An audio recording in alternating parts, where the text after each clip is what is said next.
estou resenha com o Rodolfo e com a Sayuri. E aí, Sayuri, tudo bom? Tudo bem, sim, você? Sayuri, que é uma leitora inveterada aqui, já devorou vários livros da Empíricos Books.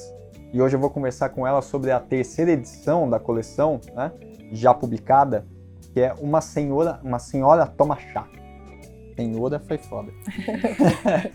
Então, Sayuri, me explica uma coisa, né? Se a gente pegar o título desse livro meio soltão assim, eu até chutaria que é um livro de ficção. Mas não é o caso, né? Definitivamente. Então, de onde que vem essa história aí de uma senhora tomar chá? E o que isso tem a ver com a temática do livro, de fato? Acho que é uma questão realmente para chamar a atenção de qualquer leitor, porque o tema, a princípio, parece ser pesado. Se me falassem que era um livro sobre estatística, eu, com minha formação em letras, não teria tanta vontade assim, de ler. Entendi. E escolhi mesmo pelo título e eu acho que a ideia é mostrar que qualquer um pode ler sobre esse assunto. Então, se fosse um título que já te levasse a imaginar qual seria o assunto, muitos seriam deixados de fora. Entendi. Tipo, Teoria e História da Estatística no século XX, esse é um livro que você sequer encostaria nele. Exatamente, é bem provável. E já mostra que você deve encontrar anedotas, né, pelo livro, e é exatamente o que acontece. Então, apesar de trazer informações super importantes, bem profundas, tudo é exemplificado de um jeito bem concreto, né, para ficar mais claro. Parece ser tão abstrato para mim, pelo menos, matemática, esse tipo de coisa, claro, é muito abstrata, mas o livro sempre traz essas anedotas para ficar tudo bem mais fácil de entender. Sim. Não, inclusive esse é um artifício retórico que a gente usa muito aqui na Empíricos, né, porque economia e finanças é muito abstrato também, né? Então a gente conta história porque a gente é meio fofoqueiro mesmo, mas acaba ajudando a passar as ideias de economia também, né, sabe? Bom, a maior prova disso, eu acho que o autor, que é o David Salzberg, ele botou a esposa dele de cobaia para ler o livro, né? Sim, exatamente. Devem ter sido cortadas ou adaptadas várias partes lá, porque quando a gente entende muito de um assunto, mesmo que tenha competência para adaptar e tudo mais, a gente vai do jeito mais fácil explicando para os outros, né? Então, se tiver um filtro antes, já que o objetivo dele era atingir um público maior, eu acho que foi uma ótima ideia. Sim. Pelo resultado final do livro, eu acho que a esposa do David é bem brava, né? Ela deve ter vencido todas as disputas conjugais aí sobre a edição do livro. E outro artifício aí usado e que facilita, acho que nessa digestão da estatística, é que o David ele vai apresentando as pessoas, né? Não as teorias, né? Mas assim, quem é o cara que chegou a determinada conclusão, quem é o cara que deduziu determinado modelo, né? E aí você acaba se apaixonando pela história das pessoas também, né? Tinha tudo para ele acabar só citando referências acadêmicas, né? As coisas... Esse tipo de coisa que esses estudiosos atingiram, mas ele sempre mostrou que eles são pessoas antes de tudo, né? Sim. Inclusive eu estava lembrando aqui, olhando a sua resenha do livro, né? Do Francis Galton, se eu não me engano, ele era primo do Darwin.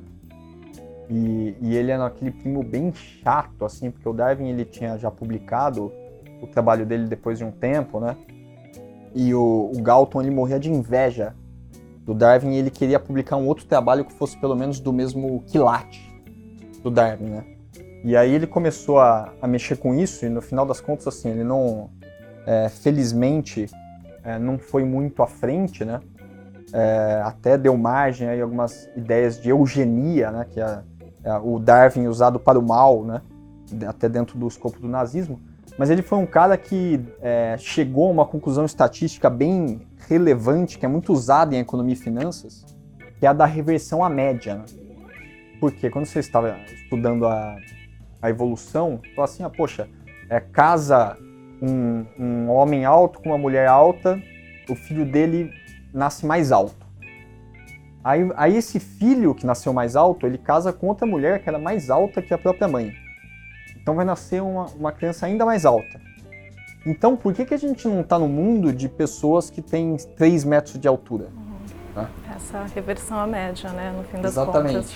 E isso é uma puta sacada, né? Porque no mercado financeiro rola muito isso da reversão à média, né? Então, às vezes a ação que disparou por algum motivo, né? Um motivo não racional, ela vai para baixo e aquela que está muito mal vai para cima, né? E daí você pode ganhar com as duas rebalanceando o portfólio, etc, né? Então essa foi uma sacada do Galton bem inteligente e que se aplica muito ao mundo das finanças.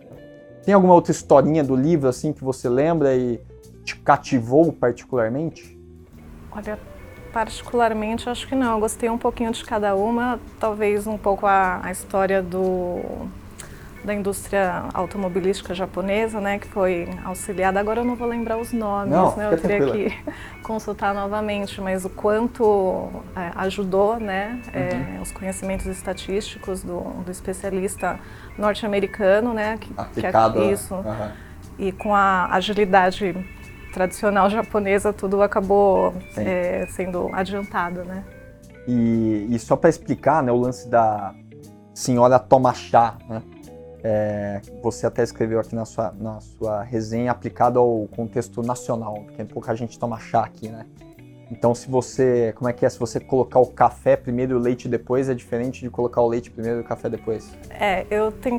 Eu vi que era uma forma de chamar a atenção, a anedota, né, do chá, mas ela chamaria mais atenção para a cultura europeia. Então, como eu queria que a resenha chamasse a atenção do possível leitor, eu tentei trazer para a nossa cultura, né? Então, legal. Foi por isso o primeiro parágrafo. Sim. Não, inclusive também pode ser chamado de dependência do caminho, né? Tecnicamente, que é a ordem que você faz as coisas, pode fazer muita diferença no resultado final se existe dependência de caminho, né? Então, se você primeiro lava a sua roupa e depois passa, o resultado final é muito diferente de você passar a roupa e depois colocar ela na máquina de lavar, né?